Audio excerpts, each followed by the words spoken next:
Alors si nous avons fait le choix de présenter ici au Musée de la Résistance et des possessions de l'Isère une exposition sur le génocide des Arméniens, c'est d'abord par rapport à l'année de l'Arménie, Arménie mon ami, qui est célébrée déjà depuis des mois et qui va bientôt s'achever, et où il nous paraissait nécessaire de revenir sur cette histoire du génocide qui est la raison de l'existence des Arméniens en France et plus largement dans le monde. Et d'autre part parce que nous avions décidé, en relation avec la municipalité de Saint-Martin-d'Hères, de traduire le manuscrit d'un ouvrage de grande importance agissant l'histoire des Arméniens en France, qui sont les mémoires de Yervan Derguntian, un Arménien d'origine installé à Saint-Martin-d'Hères en 1926 et qui a raconté toute l'histoire de sa famille et de sa vie jusqu'aux années 60 ici à Grenoble et en Isère. Alors cette exposition croise deux séries de données. D'une part, celle de l'histoire, celle que nous tirons principalement de l'ouvrage de Raymond Kevorkian, qui a écrit un ouvrage capital, le génocide des Arméniens précisément, publié l'année dernière, et qui nous permet de comprendre dans quel enchaînement de faits cet empire ottoman en déclin, puis le gouvernement jeune turc vont être amenés à décider de l'extermination de cette minorité chrétienne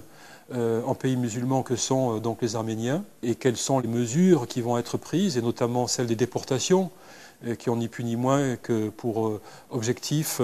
de déposséder les Arméniens de ce qu'ils ont, et de les entraîner comme ça sur des kilomètres et des kilomètres de marche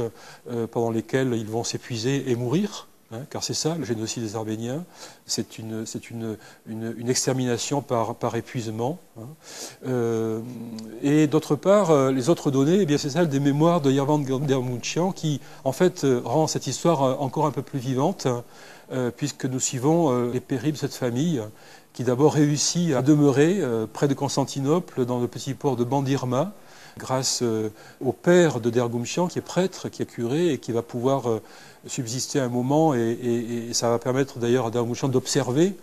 les mesures que ce gouvernement prend pour persécuter, puis déporter, puis exterminer les Arméniens, jusqu'à son départ en Bulgarie et son arrivée en Isère en 1926.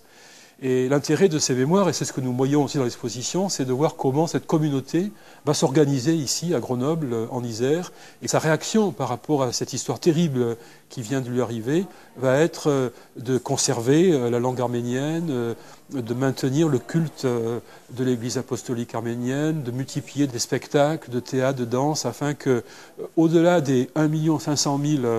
Arméniens exterminés, la culture arménienne soit sauvée.